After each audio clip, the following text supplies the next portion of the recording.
Good morning, everyone. Thank you so much for joining us today. My name is Sharice Kimbrough. I am the Program Officer for the Allstate Foundation, leading the work to disrupt the cycle and reduce the prevalence of relationship abuse. So happy all of you have joined us today for what's going to be an amazing conversation about the transformative power of healthy masculinity.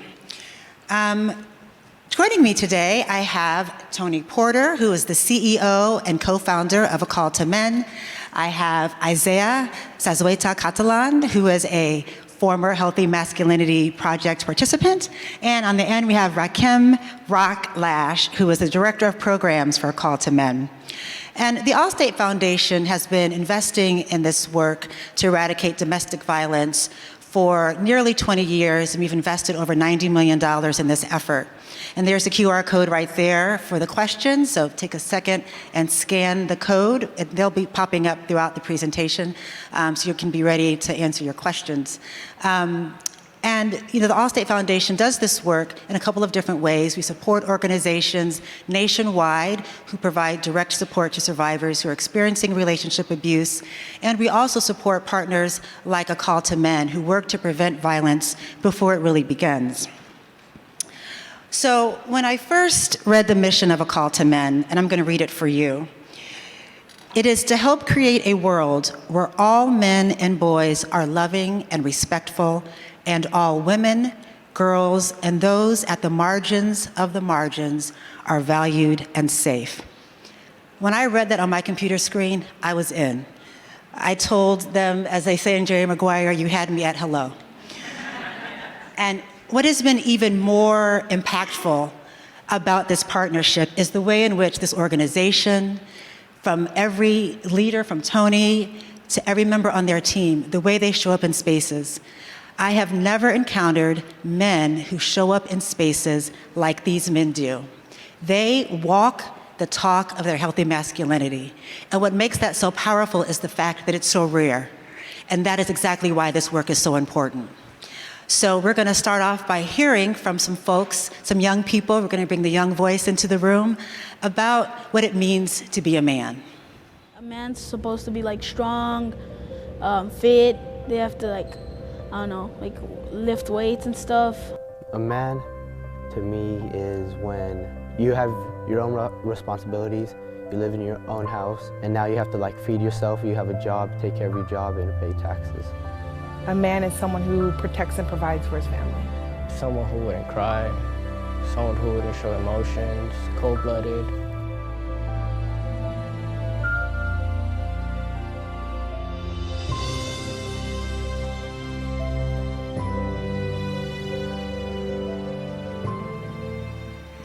So Tony, tell me a little bit about A Call to Men. What led you to start this work, and why is it important to engage men in the fight to end violence against women? Yeah, thank you, Sharice, and thank you to the Allstate Foundation for having us. Myself and Ted Bunch, co-founders, we call him, and he's sitting over here, bald-head guy waving his hand right there. We started to call them men 20 plus years ago. We were both working with offenders of domestic violence at the time, and we were teaching them. We didn't do group with men. We had what we call classes with men. We weren't group facilitators, we were instructors. And we're teaching men about patriarchy, about a male-dominating society and what all of that means and how we as men show up in these spaces. And what we came to know is what we were teaching men who were offenders of domestic violence, which is a minority of men in comparison to the rest of us. What we were teaching them, actually, we all needed to know as men. We also came to realize that this minority of men were actually relying on us, the majority of men, to be who they are. We, collectively as men, we the majority of men, create the fertile ground for men who are abusive to be who they are. And so what we further came to know is that while the majority of men don't perpetrate violence against women and girls, they're silent to the violence. So it's with all of this knowing that we decided to start a call to men. We no longer want to work specifically or intentionally just with men who are abusive. We want to work with men in general, right? And so we started a call to men, and we just figured out how to do it along the way. You know, it had a lot of ups and downs and challenges. One of the changes we made very quickly was to engage men. We couldn't just talk about domestic violence and sexual assault. We had to talk about healthy manhood. But what we also knew is that the more we increase healthy manhood, the more we decrease violence against women and girls. So it was a win-win all the way around. So we've been at it for quite a while now, and we're in front of audiences all over the country. You know, athletes, we work with all pro sports, military, anywhere where there are men is where you'll find us. We learned you had to meet men where they're at. That was important, right? You couldn't expect men to, you know, be way up on this linear of social consciousness. No, you had to meet them where they're at, geographically and socially speaking, right? You had to meet them where they're at. You had to love men. You had to believe in men, believe that men could change, that we could do better, that we could be better people. So it's all of this and so much more, you know, was the starting of a call to men and a little bit of how we do what we do today. Yeah, thank you so much for that. And Rock, I know, you know, this is South by Southwest EDU. We're talking about young men. What is important, particularly about young men, to reach them with this message? Absolutely. Every single person in this room is directly responsible for guiding, supporting, and developing youth and young men in particular. As Tony talks about that fertile ground, that's a cycle of socialization. And many of us are familiar when we talk about the cycle of socialization, right?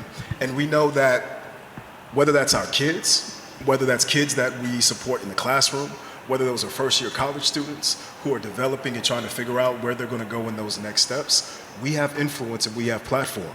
Whether we're out at the grocery store, right, and just showing the world who we are and modeling our values in that space, not knowing who's watching, right, we are directly responsible for supporting young folks. And as we think about the next generation of manhood, we're thinking about that cycle of socialization. And what keeps that thing going is doing nothing, not making waves. But when we talk about a cycle of hope, that's how we exit that cycle of socialization, by disrupting, by having the conversations. Men across different generations pulling in these young boys and saying, you know, there's some wonderful, beautiful things about being boys and being men. And let's hold on to those things because some of those things aren't even gendered, right?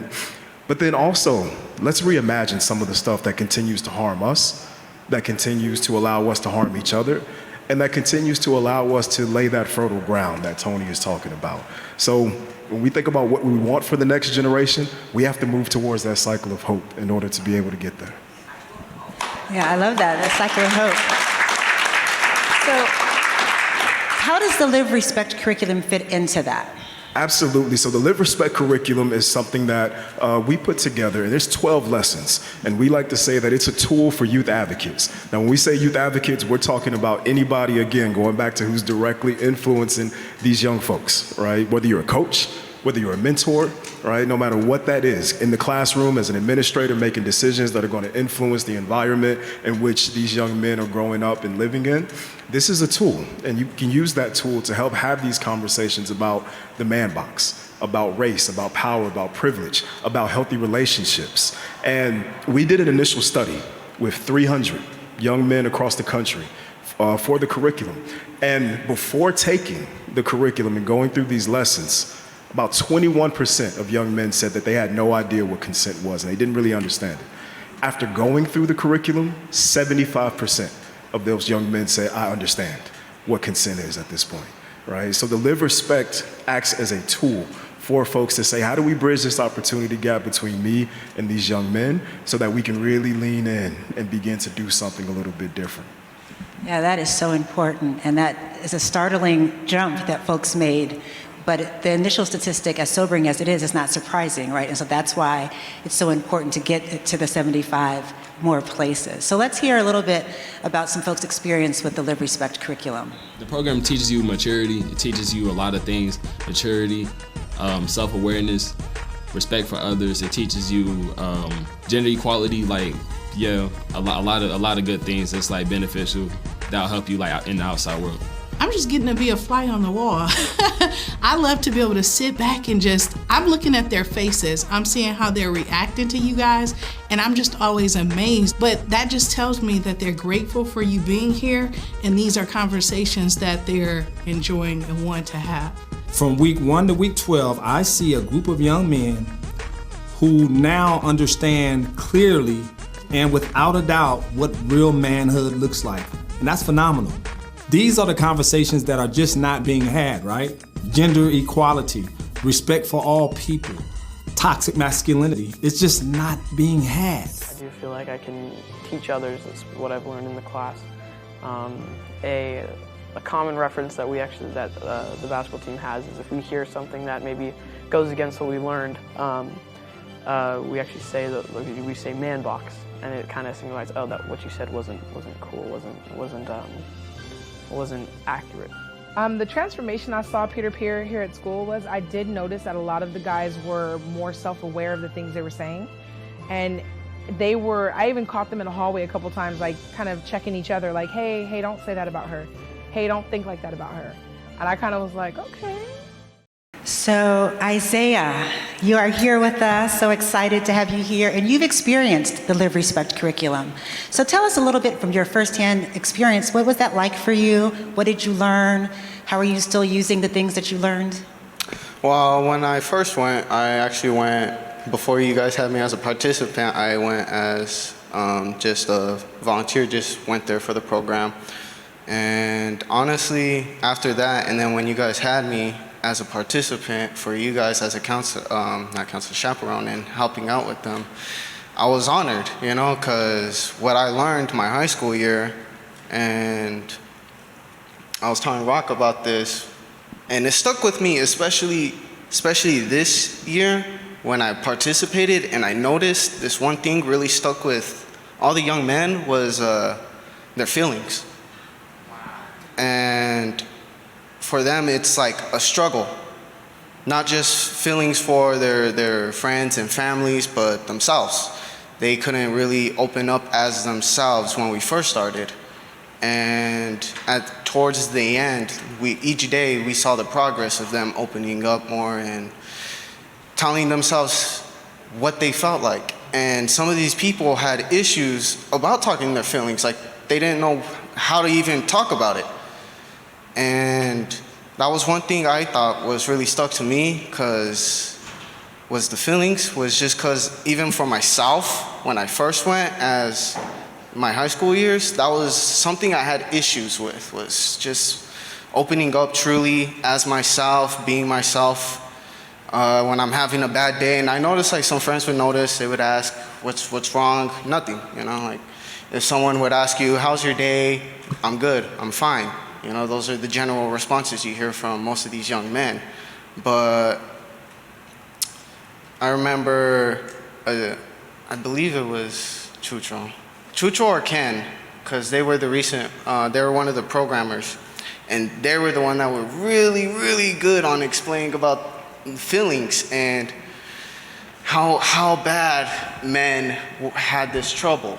Because even they admitted that to this day that they still have issues opening up and talking about certain issues that they have, whether it was themselves or not.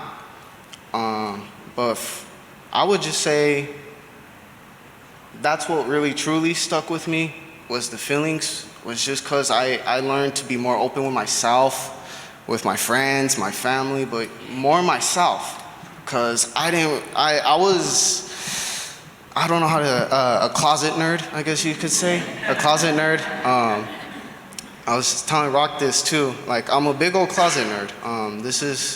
And I'm just coming out saying I like these things, I like watching anime, I like playing like DC, Marvel, things like that. And that was a huge issue with me, because when I was growing up, I stuck up with, I grew up in a bad environment, so what I grew up with was mostly like, the gun violence, dressing the baggy clothes and just and fighting.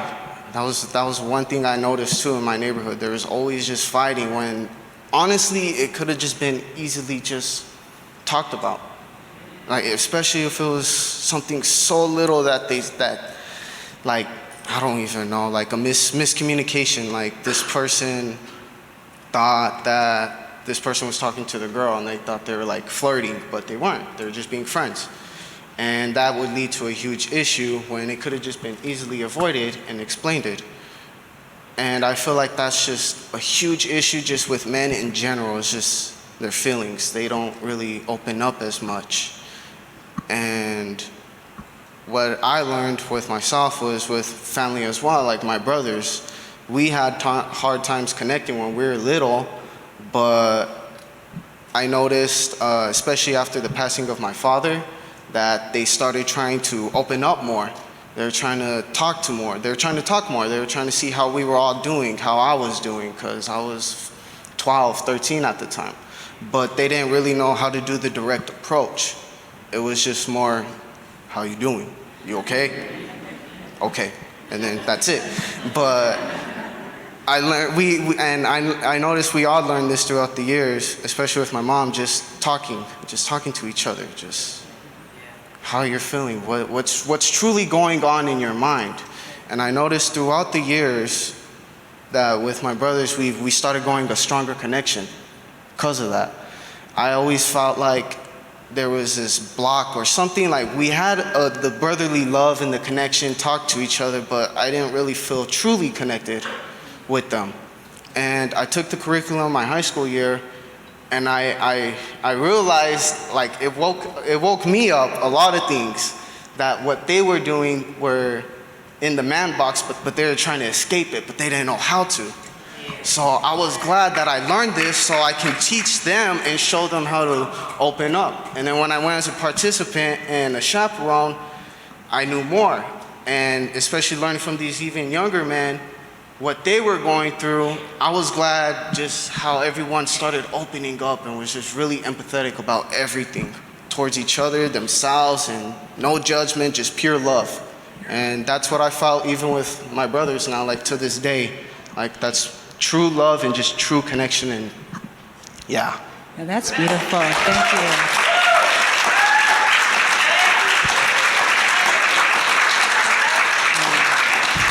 Thank you so much for sharing your heart and yourself with us in that moment. And I know we've heard man box in the video, and then you mentioned man box. So, Tony, can you tell us a little bit more about the man box? I know that's a phrase that you coined, and so share with us a little bit more about that. Yeah, thank you so much. Of course. You just gave us all an opportunity collectively to just reimagine manhood, right?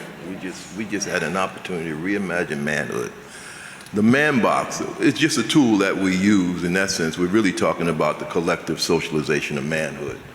But to engage young men and really to engage them quickly and to get their buy-in, this man box, we will actually have them create it. So everything in the box, they actually put in the box. And in the box are all the ingredients of how you define what it means to be a man. Be tough, be strong, be courageous, be athletic. Less value in women as the property of men, women as sexual objects. In the box, as Isaiah was speaking, men don't share feelings and emotions with the exception of anger. No vulnerability, we're always in control. You know, these are all ingredients of that box that Isaiah is talking. No room for authenticity, right? You got to be your role self, R-O-L-E, versus your whole self, W-H-O-L-E. You know, these are all ingredients in that box. And our job is to help men, as Isaiah is helping us to reimagine manhood, our job is to help men break out of that man box. Thank you for that. That role self versus whole self was really good. And I know Isaiah just kind of embodied the outcome you hope to see in young men, but is there more that you want to say about the societal change that we want to see as a result, Tony, of people coming out of the man box? Well, what I would say is our goal is to normalize, right? Mm-hmm. What we're reimagining, right? To normalize it. Right? So when you're listening to Isaiah talk, about men and emotions, right? We're taught to lock down our feelings and emotions, as I said, with the exception of anger. We want to teach men to share and express their feelings and emotions, but we want to normalize it. That's really the key, to normalize all of what we're talking about here, men being their authentic selves, right? How do we normalize love amongst men where, you know, we just got to get past reimagining to things being it. And that's why, you know, our tagline at A Call to Men is the next generation of men. And we're focused on this generation, but what is it? And as I said, Ted and I have been at this for 20 plus years. We've seen the change, we've seen the growth, right? What is the next 20 years going to have for us? And men like Isaiah and Rock, they have the charge of making that happen. But at the end of the day, to move past reimagining to normalize it. That's important. Now, to Rock, in terms of what you've seen, you've gone around, you're director of programs, you've done this program lots of places, lots of geographic regions, lots of different age groups. What are some of the things or examples of experiences that kind of highlight this outcome that you've experienced? I think one of the greatest opportunities I've had was to be able to do this in a community. I was in Ithaca, New York for many years, working in higher education, Ithaca College, and we did the curriculum with a group of first-year high school boys. And so to be able to watch these boys grow up, right, doing this within the community, but they are also a part of the community, right? And so to be able to watch them on their journey, even, you know, getting jobs in the community, I'm sneaking in the Burger King drive-through at 11 p.m. and it's one of the young men like, "Hey, Mr. Rock, how you doing?" He's like, "What kind of music you listening to, Mr. Rock?" It's like, "Man, give me my onion rings, man." But to be able to watch them and watch them go to college, right, and be able to have those conversations and see the decisions and choices that they're making. You know, within this work, we're talking about moving the needle forward. And for me, I get the greatest joy, even if the only thing that you are able to do is ask for help, right? Ask for help. Working in higher education, running scholarship programs, supporting students in student affairs, I used to run grade checks. Midterms, right? And then I would look at, you know, bring folks in and be like, "All right, let's get a plan together to get you back on track." And with my young men, get the plan together. Okay, you're gonna go see Miss Such and Such down at tutoring, this and that. And like, okay. And I would get quiet. And I said, "Do you know where the tutoring center is?" "No." "Were you gonna ask me in this moment?" "No." "What were you gonna do?" "I was gonna figure it out." Right? And I couldn't get mad at that because I still walk around Walmart 18 times looking for one thing before I stop and ask somebody, "Hey, what that one, those little cherries that y'all got," right? And so if seeing the results and seeing these young men grow up, and some of them even came to Ithaca College and getting to interact with them, getting to see them go on to their professions and jobs. I lived in New York City for a while. I just moved there in Washington Heights. I was working at NYU, and I'm getting on the train, the A train to head down, and we're masked up at the time, and all I hear is "Rock, Rock." And it's if y'all been through the subway, it's a crowd of people. And I'm like, "Uh-oh, you know, nobody knows me here. What's about to happen?" And it's one of those students that I supported and did this Live Respect curriculum with, and actually gave him a job, right, to help me do this curriculum across campus. And we had a 45-minute train ride to talk about all the amazing things, right, that has happened in his life and the ways in which he shifted gears in his thinking. Oh, that's amazing. So I'm going to ask a little more of a tactical, a little bit more of a tactical question around the age range that the Respect curriculum is applicable for. Is it middle school, elementary, high school, college? What's like the sweet spot audience for this curriculum? Yeah, so the Live Respect curriculum was created with boys aged 10 through 18, 19 in mind. Right? So we say middle school, high school boys. Now, in our experience, going back to this being a tool for youth advocates, there's so much that's in there for men of all ages. I've done this with college students. I've done this with men in their 30s, 40s, 50s, right? I'm doing this with my father, our book of dares that we have available. I bought a copy for my nephew, and my pops is like, let me see some of that, right? And that was built for a younger group, but what we know is that it's applicable, right, for men of any ages, and even some of the younger men, right, depending on, you know, how early we want to have those conversations, and folks within their community being able to say, you know, here are the parts that we feel are applicable that we want to take out and we want to implement, because having the conversation at any age is important, but even really thinking about those K through 5 years, right? Like, how do we start and get them ready? And maybe some of the other lessons are more applicable for middle school, but 10 through 18, 19 is the target age range. So I hope everyone's had an opportunity to put a question or two with the QR code. So we're going to take a moment and hear from folks. And do we have questions coming? Here they're coming.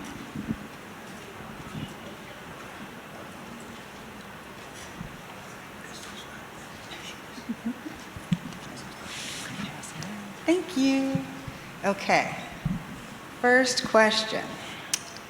Oh, okay, we're going to jump right in. How do you think pornography plays a role in pressures on male students? How do you address the influences of porn in your program? Absolutely. To anyone who wants to answer that. Absolutely. So within this man box, some core foundational teachings within there. It teaches us that women are of less value than men. It teaches us that women are the property of men and that women are objects, particularly sexual objects. And when we look at that foundation of violence, when we talk about pornography, we're not talking about porn from a moral standpoint or anything like that. We're really focusing in on what are the impacts, and what are the impacts of pornography on young men in the absence of true sex education, right? So let me ask you all a question. On average, right, and there's a stat for this, it says that, by the time a boy is X years old, he's been exposed to pornography. What do you think that age is? Just throw some numbers out there. 6, 8, right? It's about 6 or 8 years old, right? It's about 6 or 8 years old. And even for me, in my own experience, it was a little bit earlier than that, right?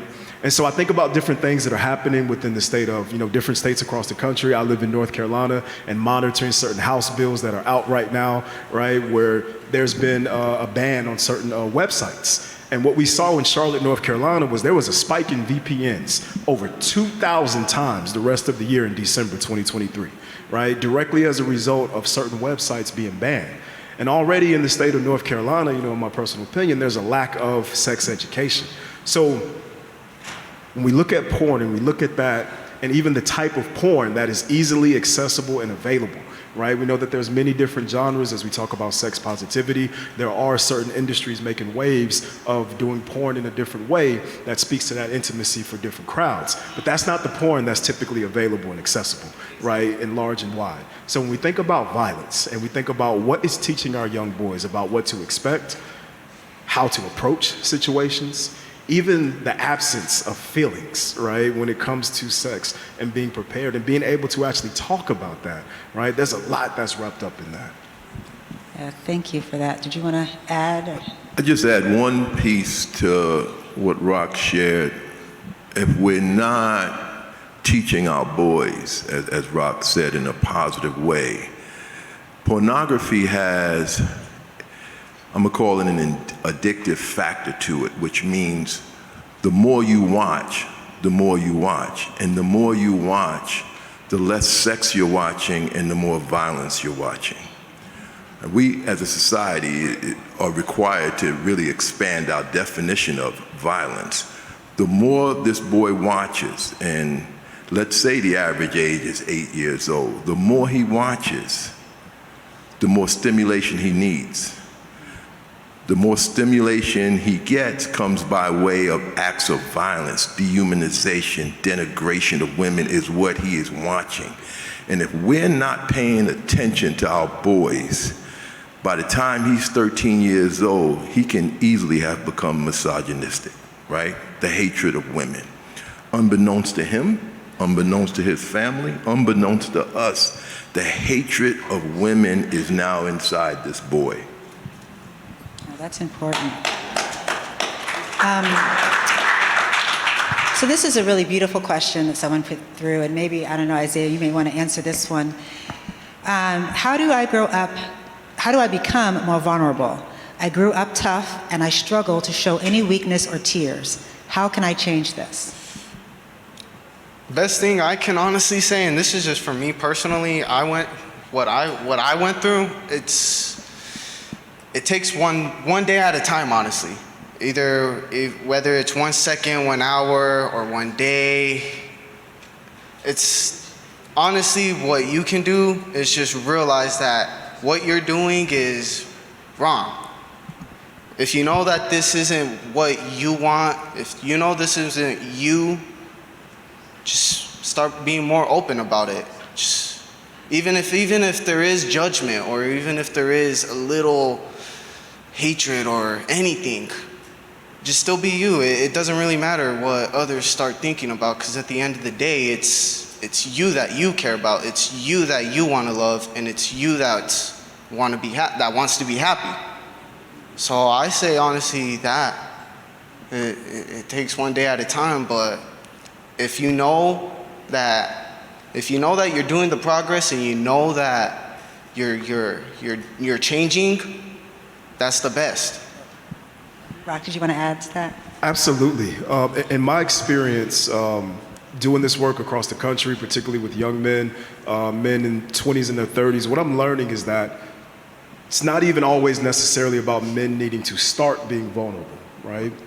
It's really about men figuring out and really needing to heal from all the times that they've tried to be vulnerable and it just didn't go well, right? And there's a lot of those man box teachings that Tony was talking about that, will go back and say, whether it's a heartbreak, whether it's a disappointment in life, and say, well, that was your problem, you got your feelings involved, right? You shouldn't have did that, you shouldn't have did that. All of those things outside the man box that push us back in and that teach us and reinforce us that, it only takes one time, right, to do this, right? Whether it's a breakup with a person, a romantic interest, it was like, yeah, I'm never gonna do that again. I'm gonna go to the extreme polar opposite. So within that vulnerability, it's healing from all those times and being able to acknowledge I've been hurt, right? That takes a lot for us to say sometimes, particularly as men. I've been hurt. We'll say everything else except I've been hurt, right? We'll say, I'm good, I'm a little tired, X, Y, Z, right? I'm fine, all those different things. And it can take those little small steps that add up to the bigger steps, right? Whether it's wearing that outfit that you're nervous to wear, right? Wear that outfit that you're nervous to wear, right? Sing that song and don't turn it down at the stoplight, right? Just keep singing, right? We've all been in that situation and we laugh because that's familiar to us, right? Keep singing that song, right? Put other things into the algorithm that you're watching that speak to that vulnerability so that your algorithm and your feeds are showing you men that are being vulnerable, right? All of those little steps can add up to those big changes, right? Those momentums can create those beliefs that turn into behaviors, consistency over time. No, thank you for that. You can also wear the pastel gym shoes, right? If you want to wear. So here's another question about what the curriculum looks like and the man box looks like for transgender youth who are male identifying. Are they able to participate in this program? Absolutely, absolutely. So what I want to say first is that our Live Respect curriculum, while it holds the experience of boys and young men in mind, it's applicable for youth.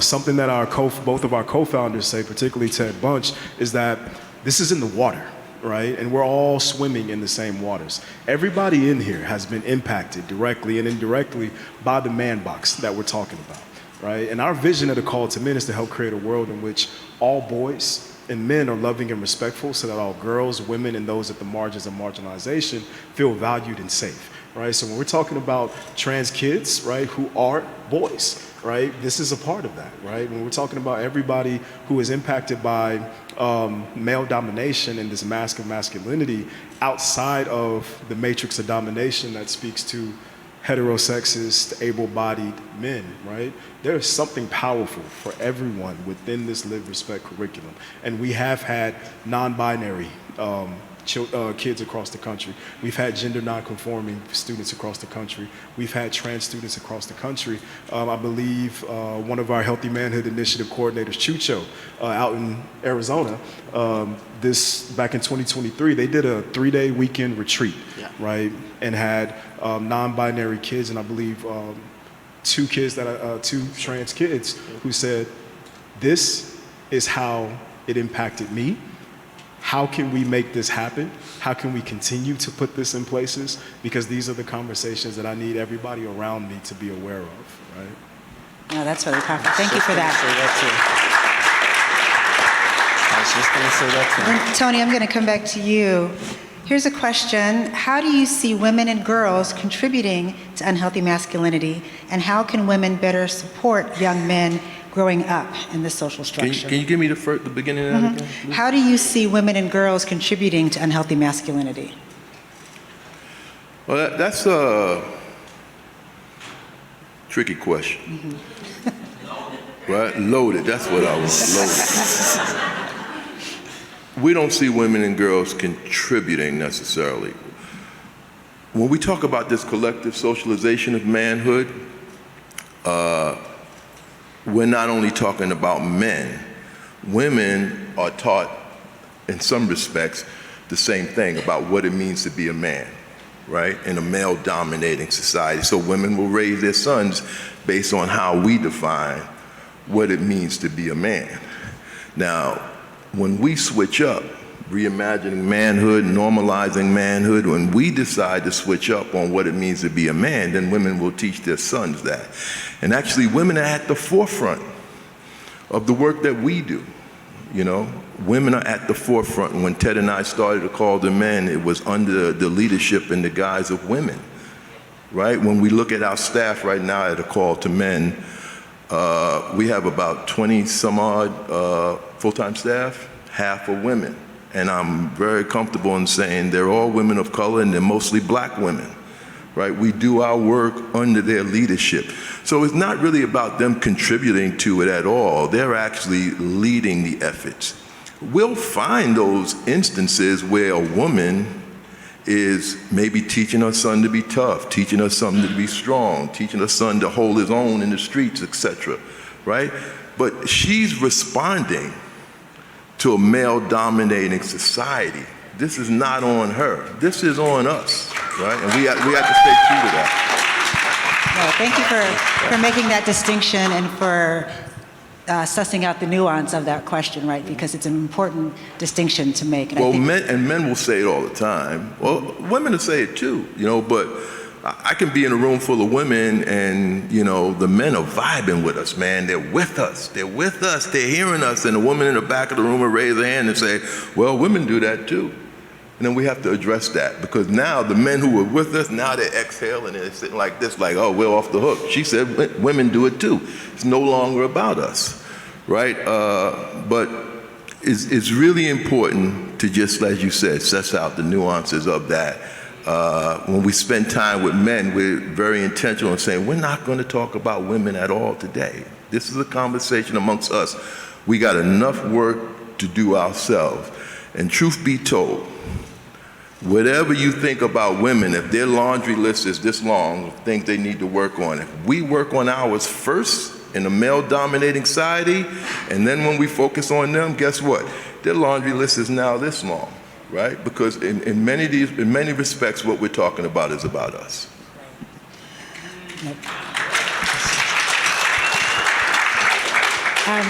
This question, this will be the last question, then we're going to segue into another video, but this is a perfect segue. Will you please address the sports culture in schools, especially as schools work to honor preferred pronouns that might not align with girls' and boys' teams? And an athletic coach's resistance to honor preferred pronouns. So, sports culture in schools and how that impacts. But this is specific, I think, to honoring preferred pronouns, but I think you could also just talk about the larger impact of sports culture in schools and how that relates to the man box, how that relates to encourages the collective socialization of men in a less than positive way. Well, sports is huge. And at the work we call the men, though, we don't run away from it. For us, our work is to impact culture by embracing culture in many respects, using culture to impact culture. And sports is huge. You know, athletes are men that men look up to. Coaches, we don't even know their name. Their name is coach, right? And we look up to these people, right? And for us, in our work at A Call to Men, we put a lot of investment in working with the men that men look up to and helping them to develop a voice to really speak to these issues. We talk a lot about these men, whether they're athletes, military men. We talk about your influence, your platform. They have tremendous influence, but now what is their platform? Platform meaning, what are they going to choose to elevate, right? We're also, in the first generation of men, truly having a responsibility to speak out against violence against women and to promote healthy, respectful manhood. So it's also about developing a voice, right? Most men don't really know how to, they can maybe feel it in their gut and their heart, but not really know how to speak about it. So our job is to teach men also how to develop a voice to speak to these issues, right? With athletics, the X's and O's of a game, you know, X's and O's, offense, defense. We encourage athletes, when you're in front of a group of boys, you know what it took to become a college athlete. You know what it took to become a pro athlete, right? Like with football, for example, they say it takes 3 years to actually make it. 5 years, you're a veteran, and in 8 years, on average, your career is done. It's a very short career. And you know what it took to get there, and you know this group of boys, while they're sitting on the edge of their seats hanging on to your every word, and that they did come to hear about football, you know they ain't gonna play no football at no real level, you know it. So why not, you know, use that energy to talk about something other than football, right? And so that's our work with men in sports, is engaging them from that perspective. They have tremendous influence, tremendous platform. What we've learned at A Call to Men, whether it's those men or other men, we can't run away from them. Running away from them is not the answer, right? That's another thing that we address. It's not about co-signing inappropriate behavior when you're engaging men, meeting men where they're at. A lot of us are afraid to do that because we feel we're co-signing their behavior. We're not co-signing their behavior. You can meet them where they're at, you can love them through the process, and you can hold them accountable at the same time. Now that's important. So speaking of sports and the role of sports, Locker Room Talk is the name of a documentary that A Call to Men is going to be releasing very soon in this fall, and having a 8-city screening tour. And you can also have the film come to your school and community. But we're going to show a trailer from that, which really highlights this exact issue, where you all spent time with a high school football team in upstate New York and kind of took them through a journey of dismantling the man box. What we're going to be talking about is what we call the man box. I have no idea what the man box is. The man box, I think like a random box with like tons of like things men like or enjoy. This man box is what we call how men are collectively taught. We call it the collective socialization of manhood. But man box sounds better. I think our biggest challenge doing anything like this is we're football players and we're tough, and we shouldn't talk about emotions and feelings and women. Be tough, don't cry. That's what we're supposed to be telling these young men. It is important to understand of the impact manhood, as we know it today, has on women. And I'm not talking about the positive impact. I'm talking about things like domestic violence. It's a huge issue. So we're going to go there and talk about it. What I wondered is what happens to all of those men when they leave the theater?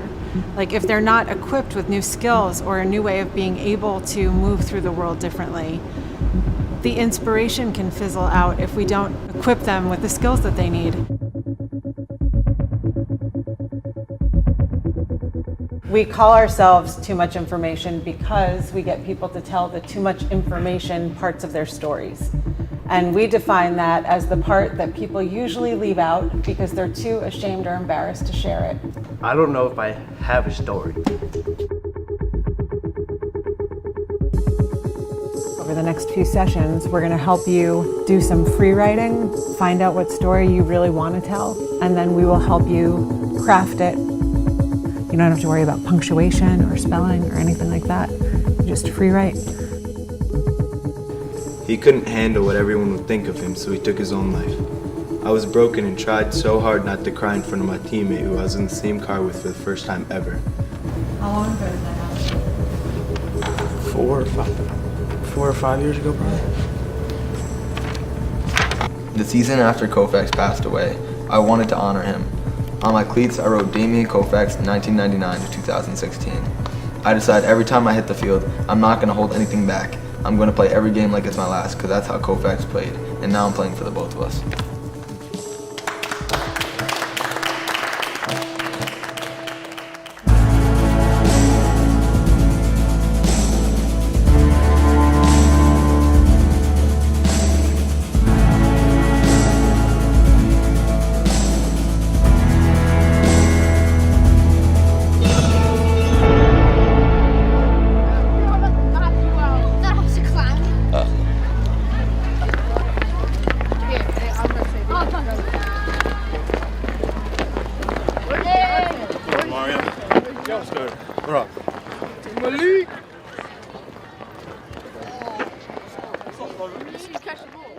So there's a, if you want to learn more about locker room talk, there's a QR code that you can scan. It's an amazing film. It's very moving and touching, and as you can imagine, would be with these young men going on this journey. And Tony, would you share with us a little bit about your experience during the film? Why it was important for you to make it, and what things you hope to get from it? Yes, TMI is an organization, Too Much Information, and they do writing exercises, and they had historically only done them with women around feelings, emotions, journaling, and such. And so we came together with an idea of doing it with men. It's important to us as an organization. We know as an organization at A Call to Men that so much of what we've been talking about as to how we define what it means to be a man, in a very simplistic way of speaking to it, though it's not simple at all, is in many respects, we define manhood by distancing ourselves from the experience of women and girls. So if women and girls share feelings and emotions, we don't. If women and girls, we say that men are tough, strong, women and girls are soft and weak. We say women and girls ask for help, then asking for help is a sign of weakness. And that contributes greatly to why we as men don't ask for help, we don't offer help. You heard both Rock and Isaiah allude to that. We don't ask for help, we don't offer help, we don't accept help, right? And you got to think about how that is literally killing us as men. It's not only supporting an epidemic of violence against women and girls, because if we're defining manhood by distancing ourselves from the experience of women and girls, then we're also developing a lack of interest in the experience of women and girls, right, outside of sexual conquest. But for us, as men, we grow up with limited emotional intelligence. You couple that with an inability to ask for help, you can see the severe mental health challenges we have. Men complete suicide 4 times the rate of women. Women live 5, 6, 7 years longer than men. About 6 million men go with depression undiagnosed, right? We talk about don't ask for help. We don't go to the doctors. We don't practice preventive medicine. When we go to the doctor, because somebody made us go, by the way, we'll be sitting in the doctor's office and they say 40% of men, even when we go to the doctor, we don't tell them everything that's going on with them. You're sitting there, and there's that pain in your side, and you're not telling him about that. When you think about it, it's crazy, right? But that's the impact this box is having on us. I don't say it out too loud too often, but I truly believe that women are a better representation or better representative of humanity collectively speaking, than men, right? And when we're defining manhood by distancing ourselves from the experience of women and girls, we're actually distancing ourselves from our own humanity. So this film is just an example of a way to get boys later to become men to embrace their humanity. Well, that is so powerful, and thank you for sharing that. So we did have one other question that I'll answer, and then we'll circle back for last comments. We're running close to time, but one person asked, how are we able to get a call to men involved in our local efforts? So the QR code will lead you to a place where you can find out more information about a call to men. A call to men also has a booth in the expo hall, so please stop by and chat with them there. The Allstate Foundation is hosting a meetup this afternoon at 4 o'clock in room 406 in the Hilton, which is, I think, really close to here, where you can meet folks from A Call to Men and folks from our panel yesterday from Futures Without Violence. You can engage with them directly to learn more. We did have a couple of questions that we weren't able to get to, so you can ask them there, or the Call to Men will respond to them later. And then also we have, just a quick plug for our lunch vouchers. If you all have a chance to stop by the networking lounge tomorrow at 9, Allstate Foundation would love to treat you to lunch. And those are all of my little housekeeping announcements. But also, as you all can tell, this is a really robust conversation. There's so much information that Tony and Rock and Isaiah have, and everybody from A Call to Men to share. This work is so important on so many different levels, and so much work to be done and so much change to be made. Any last closing comments, thoughts from any of you? Rock, did you want to start on your end? Absolutely, absolutely. As we are, for anybody in here, as we are supporting, guiding, and developing young men, no matter what that looks like in your life, what I like to think of it as is helping build a highway between the head and the heart. And so often in this collective socialization, we're taught that we can only use one. And even when we only use our head, we're taught don't overthink it, right? Just do, right? And we're taught that if we use our heart, there's a whole set of consequences that are there for us to push us back into that box.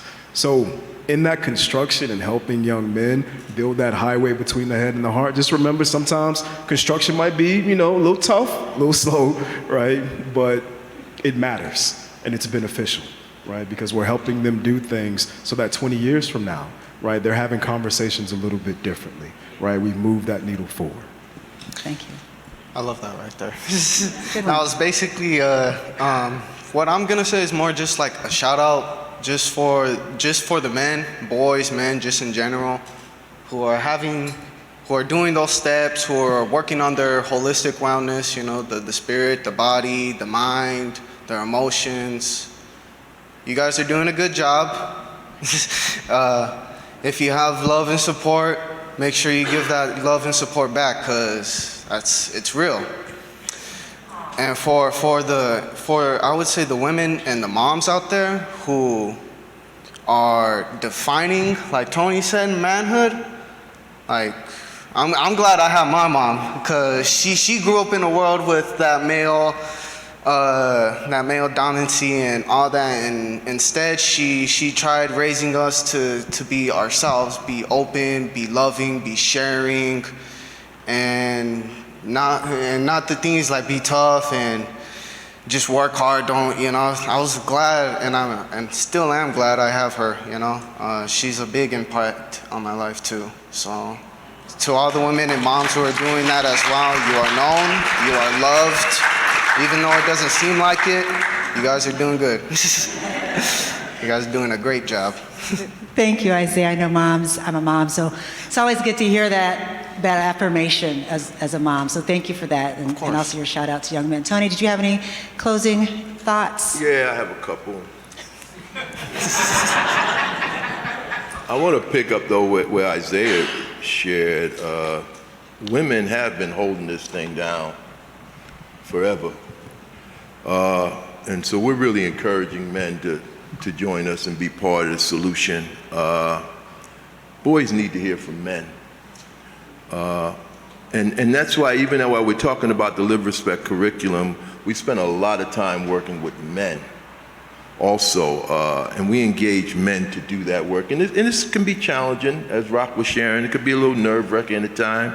sitting in a barbershop talking to some dudes about the stuff. It's challenging at time. And they got a lot more time invested in looking at it the other way, you know, so they could trip you up and whatnot, but we really encourage it. But what I really want to say is, actually, I want to lift you up. Yeah, I want to lift you up.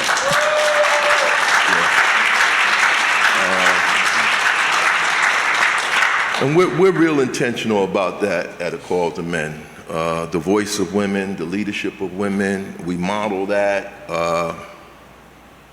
As I mentioned earlier, we have, collectively speaking, our staff is probably about 50-50, but the largest individual group of staff is black and brown women.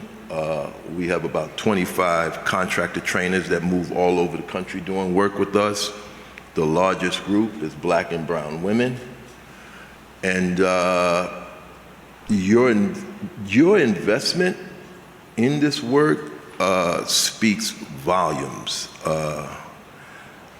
I ain't gonna sit here and pretend like I'm not sitting here with a black woman that's invested in the well-being of men, right? And that's important. It's not only important to lift you up, but it's important that folks know not to try to exploit you. If they're gonna do the right thing, support you. Don't try to exploit you, right? To love you, you know, to help you sustain your temple and your body and your efforts to be there for you. And I'm saying that exploiting, but I mean, Allstate Foundation, that's huge, right? And to have you sitting here in leadership in that space, it just means a lot. So we appreciate, we love you, and that all you do for this work, and I want everybody here to know that. Thank you so much, Tony.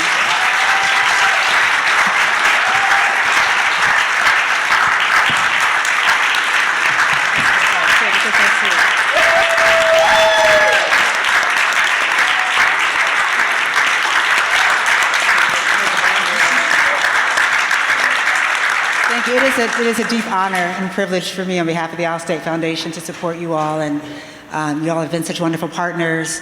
As you all can tell, they have a lot of great information to share and a lot to share with the world, and that's why it was important for us to have you all here at this platform to share all that you have to offer, and hopefully folks will be able to take advantage of it and see you all at the booth and later on. And just thank all of you for coming today. I really do appreciate it, and we'll leave a little bit early. I think we're right on time though, but thanks so much again, you guys, for coming.